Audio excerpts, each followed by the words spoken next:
When I was teaching my high school film studies class, I started the semester with a survey just to see where the students were at film experience-wise.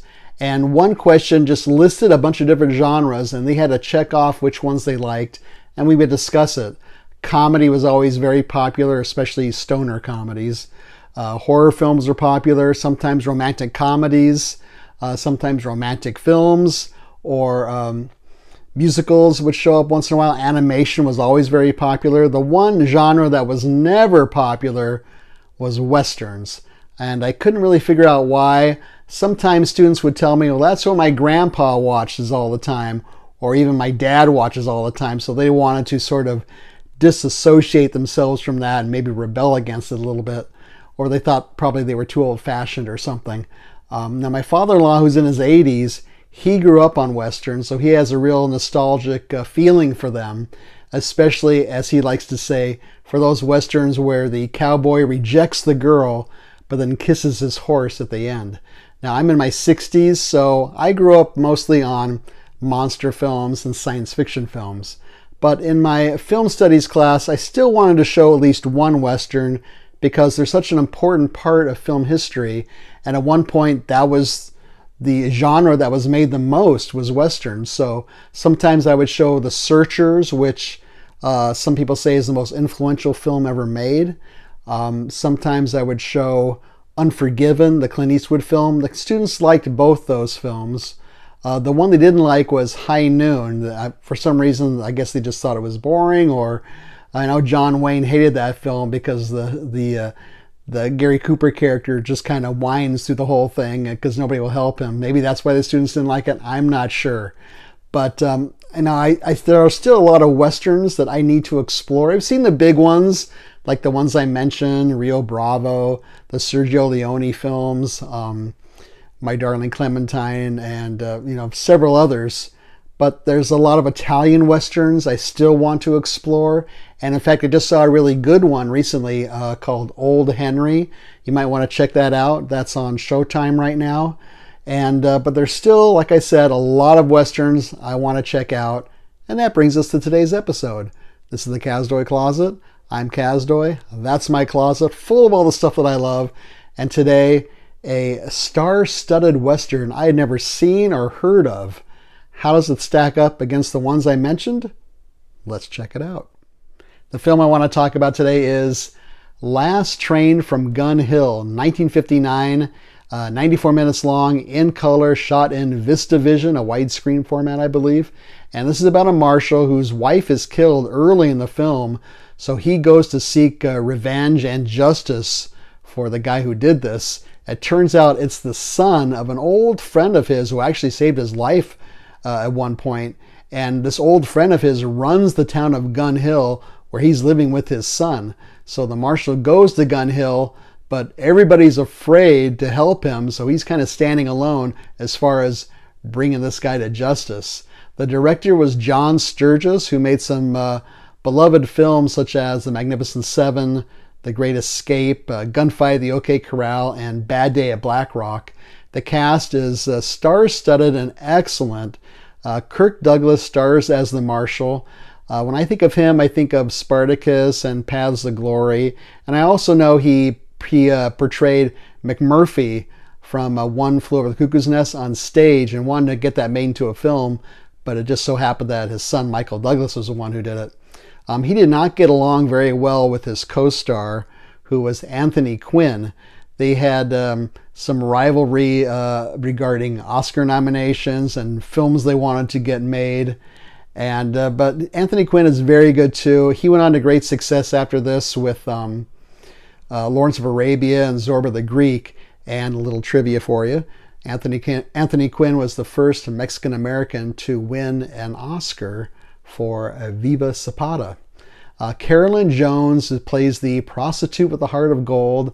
I'm sure she's best known as Morticia Addams from the TV show The Addams Family, but she was also in Invasion of the Body Snatchers, small part, and she was in The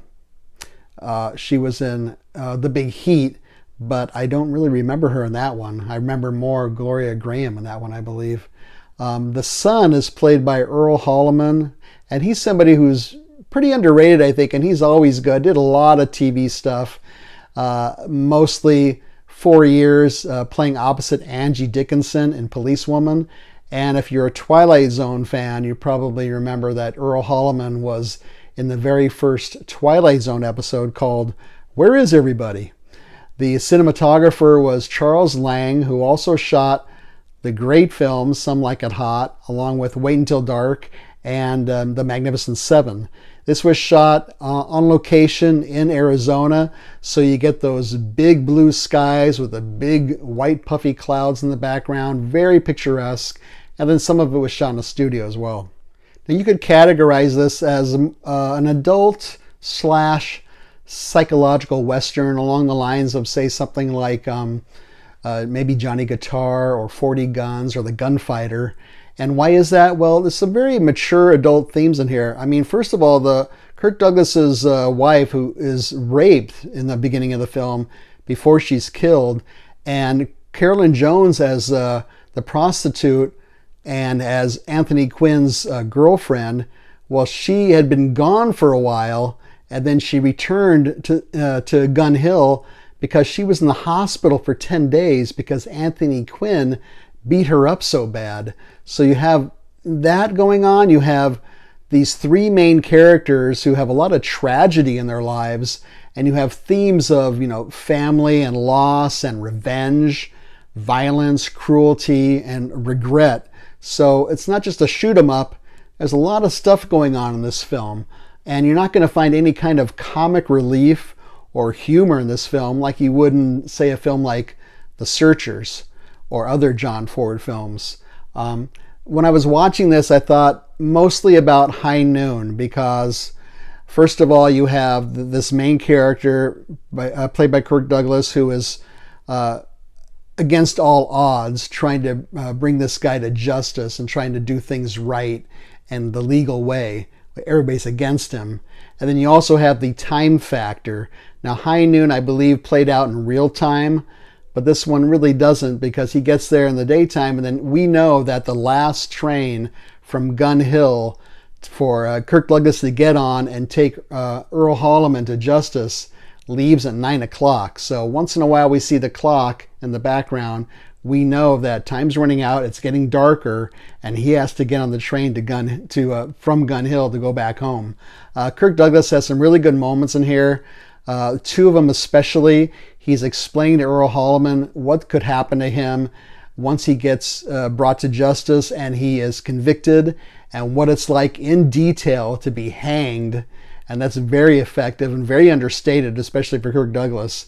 And then there's another section where, I don't want to give away too much, but he has to carry Earl Holloman around on his shoulder while he's walking downstairs and while he's shooting at other people.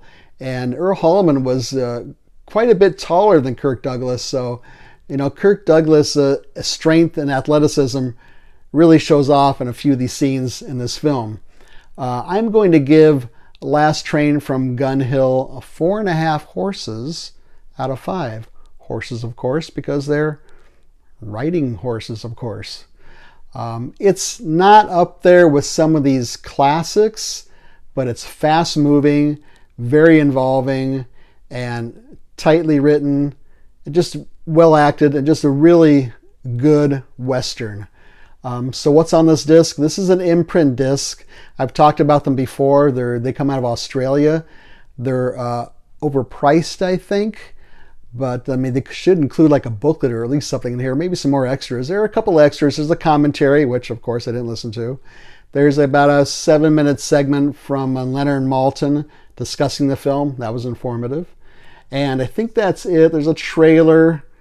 And yeah, but it looks really great. It sounds great. I like their packaging.